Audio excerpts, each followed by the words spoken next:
Hi everyone, thank you for coming to the Femme For Education's College Admission 101 webinar. Today we'll be talking on the topic of exploring college life. And before we start the webinar, I'd like to first introduce our guest speaker, Jennora. So please introduce yourself. Hi everyone, I'm Jennora. You may have seen me at the last panel. I forgot what it's called. Something about making yourself like a competitive applicant for colleges. So yeah, I'm Jennora. I will be attending Brown University in the spring because that's like Brown's plans or whatever for first year students. I am both a Questbridge and Gates Scholar. I'm from New York City. And you can like read the blurb. There's a lot more there. I also have birds, so they may be chirping throughout this. And yeah, I'm excited to talk with you guys today. Thank you, Jennora. So the first part of this webinar will be answering your pre-submitted questions through the Google form you filled in when you register for the webinar. So we'll just read off the questions. There will be 7 in total. If you have any other extra questions, we have a Q&A session at the end that you can type in or talk about your questions, and our guest speaker will try to answer it. And so we'll begin with the first question. So it's on how do I know which college is right for me, and how did you decide on this uni?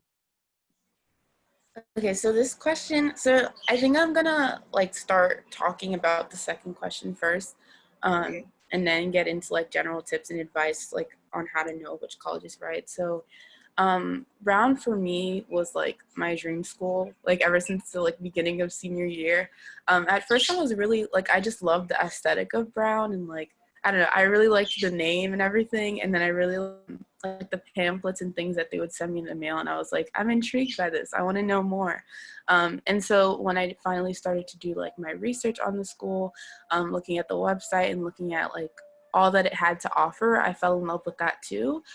So for example, like Brown has the open curriculum, which means I can take whatever class I want to take without having to worry about general education requirements. So that was something I knew I really wanted in a school, especially since I'm student. So that was a good thing. And then also just the students and the vibe of the campus is very chill, and I knew I didn't really want that competitive atmosphere that you might see at top universities. And then there were also other things, like I had like a whole list. I think this is like one of my tips for you guys as well, but like having like a list of things that you know for sure like you want your school to be like, if that makes sense. Like for example, I knew that I wanted my college to not be too far from home, like not too far in proximity from New York City, but I wanted it to not be New York City. I wanted like a different sort of small city experience, and Brown had that for me. And just a lot of other things. It checked off all of like the boxes on my list of things that I really wanted in a college. And I think that's how I knew Brown was right for me. So for you, like it totally depends on what you want in a college and seeing if it sort of matches your description. And then more on how like I decided to choose like Brown.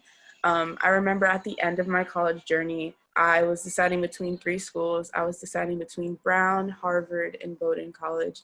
And I ended up choosing Brown because it was the best fit for me. And I really want to reiterate the fact that like prestige is not as important as fit.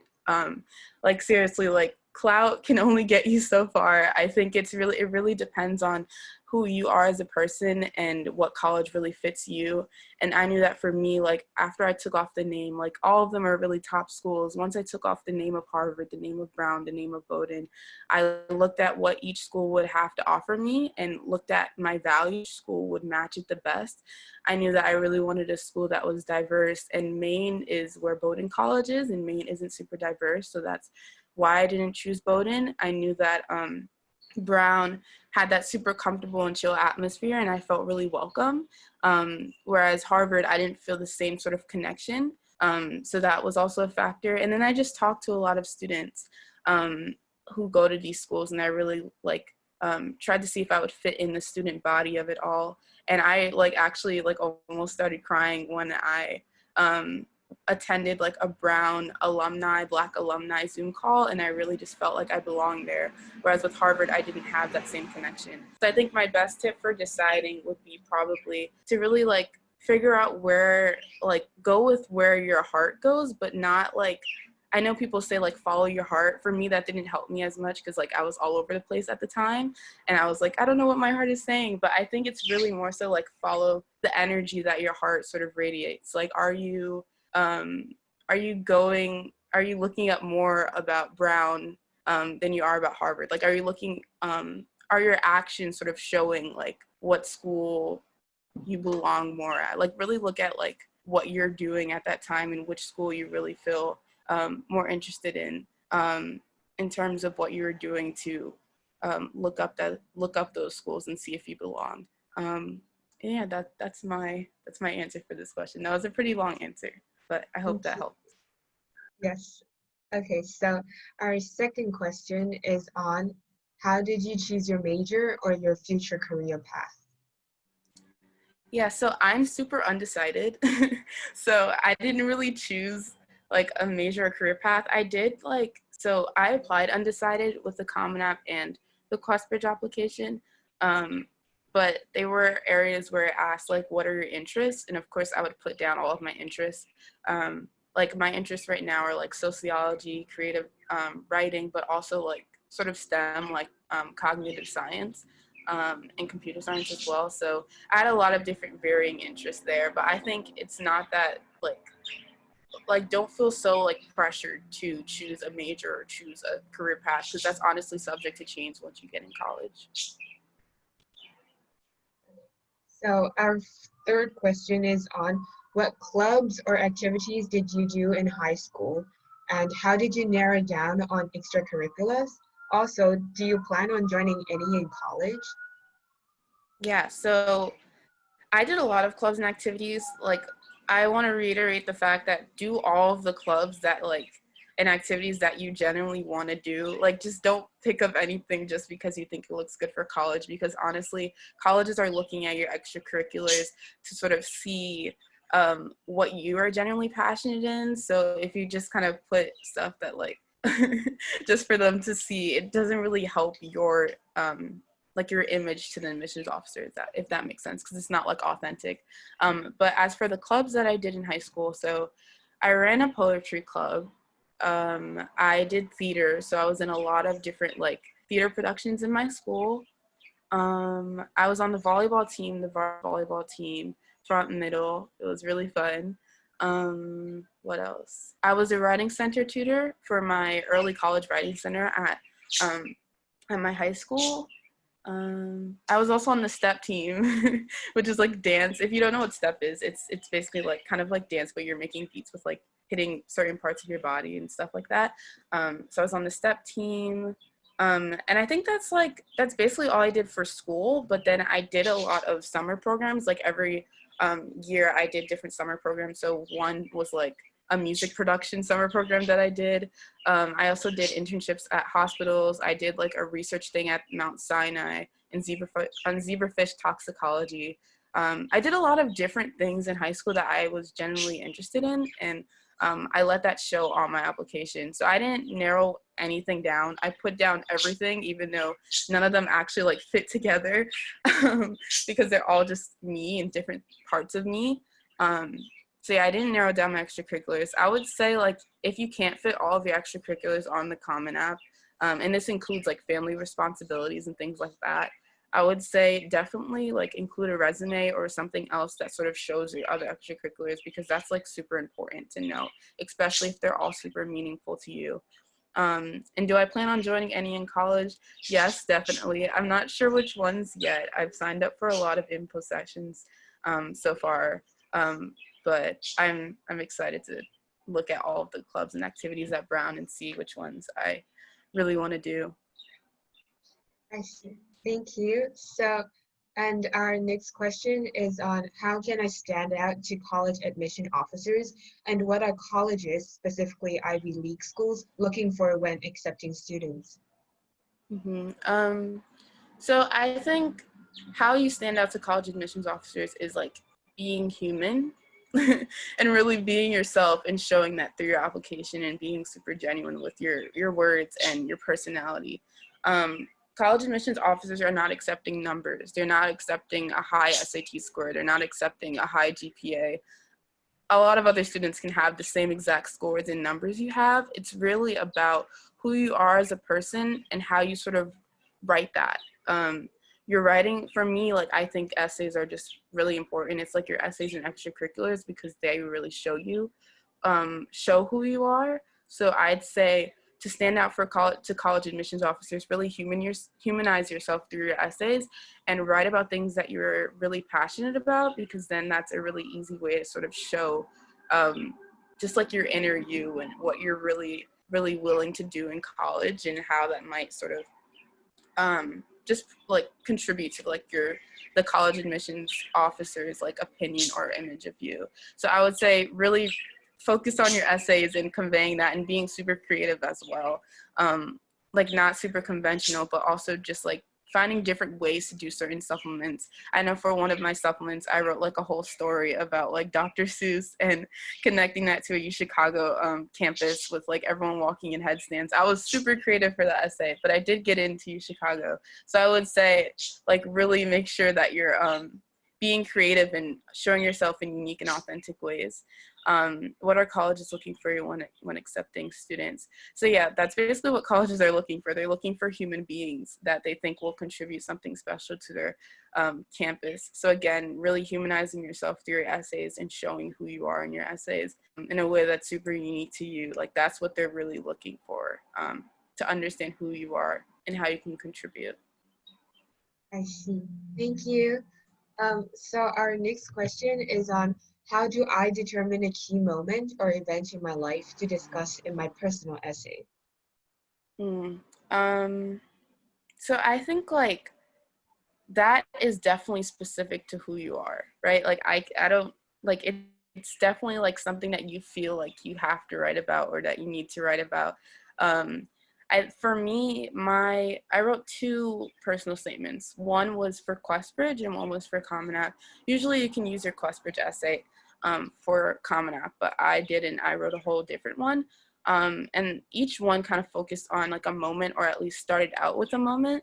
My Common App essay was really about an experience I talked, like a experience on like a train at like coming back from a fly-in program where I was communicating with a fellow fly-in program prospective student. And we had this amazing conversation about like what happiness meant to us. And I used that moment to reflect on how I really love sociology and I love like asking questions and trying to figure out the answers to them. So that was a key moment for me because it helped catalyze like my interest in like understanding and realizing that that's the interest that I had, that I actually wanted to sort of maybe pursue or take classes in college. So that's how I determined it. It was just super key to like what I really wanted to possibly study in college.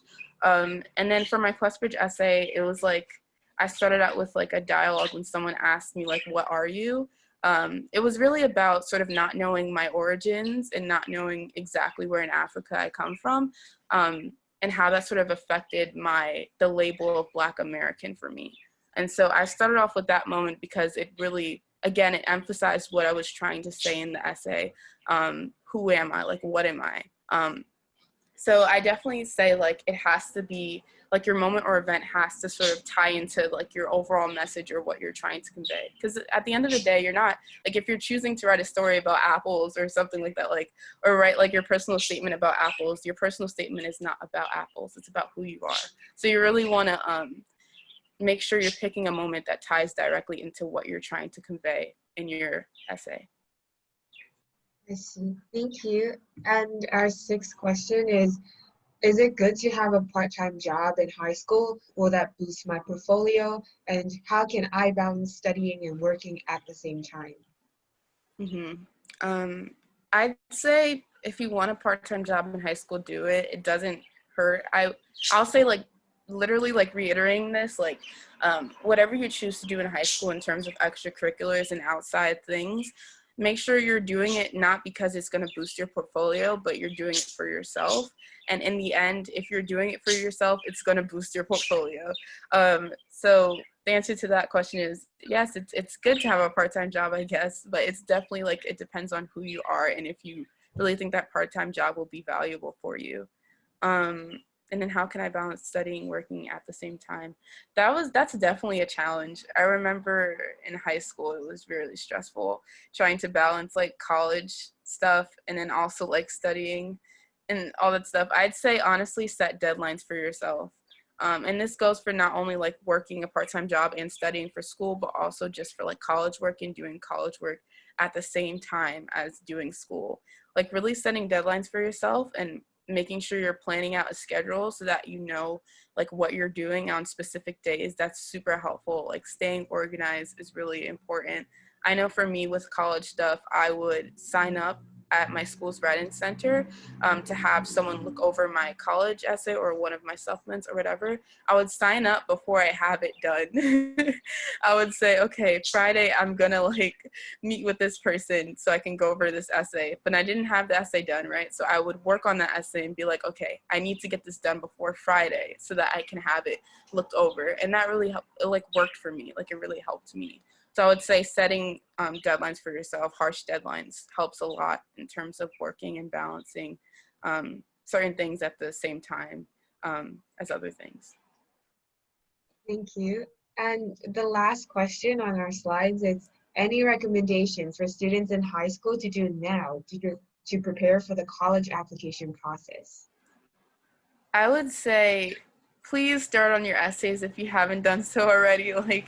Like I feel like the hardest part is getting words down on paper, but once you get words down on paper, like it's honestly smooth sailing for the most part.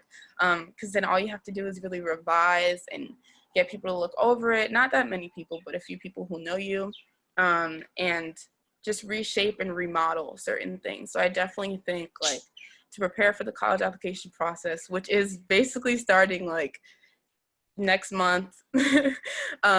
Like please start on your essays, work on your essays, do the Common App if you're doing the Common App. People do Coalition App, I think, as well, but definitely start your Common App, do all of the busy work stuff, get that stuff out of the way, like all of your personal information. That doesn't require that much energy, I feel like, so just get done. So that you can start like applying to colleges and applying to safeties and things like that that don't have any supplements. Do all the busy work, do everything that you can do like now. And just getting started now is just really, really important. And it just helps you out in the long run. Thank you very much for answering the 7 questions we had on the slides. So next we'll be moving on to the Q&A session. Please type your questions in the chat or turn on your mic to speak if you have any questions, and I'll be reading them from the chat chronologically. First question is from Carolyn. What's an example of putting one of your activities, like your summer program, into the EC section of the Common App? Did you use action verbs? I did use action verbs. I think that's the main thing in terms of writing down extracurriculars, is like making sure you're using words like conducted this, like really big words to show that you did something in those in your programs or in your activities. Say I put down my summer program in the EC section. I'm trying to remember exactly how I did it, but I think I just literally just put it down and just described what I did in the summer program under it, and specified the times that I did it. I don't know how else to explain like how exactly I did my EC section, but I have my contact information on the slide, and if you want like a specific example of one of my ECs and how I formatted it, just let me know and I can send you one of those. Okay, the next question is from LJ. This is a very weird question, but are there people that put being active in a specific fandom as an extracurricular, like organizing fan meets, help tutoring other co-fans, etc.? That sounds like something really cool. Like I'd say put that down. Like organizing meetings and tutoring, like I definitely say put that down. If that's something that you really dedicated your time to, and it took a bunch of your time and you think really kind of represents you as like a creative person who's setting up things and it means a lot to you, I'd say Yes, put that down. That's really cool. Okay, and Carolyn asked, does hobbies like baking or painting go under the EC section? Um, so like I didn't put any hobbies in my EC section, like my ukulele playing, like I didn't do that, but I think it definitely depends on the time commitment you're doing it for. Like if you, because the Common App asks you like specifically the times that you're like you're committing yourself to these extracurricular activities, like is it like weekly, like how are you like, so it definitely depends if you have a structure on that. Like if you're like painting to sell something and you have to do it every week, like that's something that you would put on your application because it's like a strict scheduled activity that you do and that you don't like, you really donate your time to. So I'd say like if it's just a hobby that you do every once in a while, it doesn't really go under the EC section. And I'll say that to also LJ, who's talked about like fan meets and stuff and organizing. Like that's a really cool extracurricular to put down, but only if like it has like a schedule, like you've done it like so many times and like it's like a actual activity that you do. So I'd say that for any EC thing. Yeah, I hope that answers your question. Thank you. And I see. From Alyssa, Jennora, can you explain the mentorship project? yeah, okay, so that's so crazy. Okay, so I'm on the mentorship project. It's an organization. I'm a part of it. I'm on the executive board. It's basically like a program organization geared to closing the achievement gap and the education gap. So it really gives support. Mentors and mentees are matched through the program. You guys can sign up now if you want to be a mentee. So basically it's all geared towards rising high school seniors or anyone who needs like real college admissions, personalized free like counseling. We do a lot of different things. Like there's webinars, there's like an essay writing webinar coming up that's open to the public. Yeah, so I'll put like the Instagram in the chat so you guys can check it out, but it's really cool. I'm currently working on a lot of different like things with them to try to like just get more access and opportunities out there to people who need it. I think the is at Mentorship Project. Is available for everyone or like, it's available for everyone, but it's geared towards like under-resourced students. But like all of the resources like that are free that you're not like a mentee and you just want to like go to the like webinars and things like that's available for anyone. And I put the at in the chat. I'm pretty sure that's the at. I don't think there's a the in it. I'm checking right now. Yeah, it's just Mentorship Project, and that's the Instagram. Muhammad said he had a question. Sure, go ahead. Do you know any scholarships that are full ride? Yeah, so the ones that I know are mostly like for FIGLY students, so first gen low income students. One is QuestBridge, which I did. Essentially, I don't know if you know what QuestBridge is, but it's just an organization that like helps connect. Okay, you do know, so I don't have to explain. But there's QuestBridge, the match that gets you a full ride. I'm a Gates scholar, so the Gates scholarship also gives you like basically a full ride. It's a last dollar scholarship, so whatever the school doesn't cover in financial aid, they will cover. So the Gates scholarship is a good one. However, it's super selective. Any others other than those two? I only know like the very simple ones like Gates scholars, Coca-Cola, Jack Kent Cook, Horatio Alger scholars. Like I know those basic ones, but I don't know like any like uncommon ones, if that makes sense. But there are a lot of good local scholarships that can give you. Are there any others you applied to? I applied also to the Jackie Robinson Foundation scholarship, but I didn't need to apply to that one. How do you find local scholarships? Essentially just look around, like if your school like has like a database or just something that they know that like a bunch of different scholarships that students have previously applied to, I definitely say check in with your school counselor to see if there's any local scholarships in your area. area. Other than that, looking up like the state that you're from and just looking up like I don't know, if you're from Arizona, like Arizona local scholarships, that comes like a couple of them like come up. But it's honestly like it depends on your area, because there's a lot of national scholarships out there, but it's really depends on where like your school and what they know and all of those resources as well. Yeah, no problem. You too. Have a good day. And yeah, also just thank you everyone for listening and coming and asking me questions. Feel free to like literally do anything. Like you could DM me or anything if you need any extra help. And feel free to ask any more questions if you have any. And because there are no questions in the chat right now, I'll just show Jennora's contact info. These information will be sent to you by email after this webinar, but you can feel free to take a screenshot if you want right now to save it on your phone or your computer. And if there aren't any other questions, this will be the end of our webinar. Thank you so much, Jennora, for spending time to come speak at our webinars. Thank you everybody for coming and have a great day.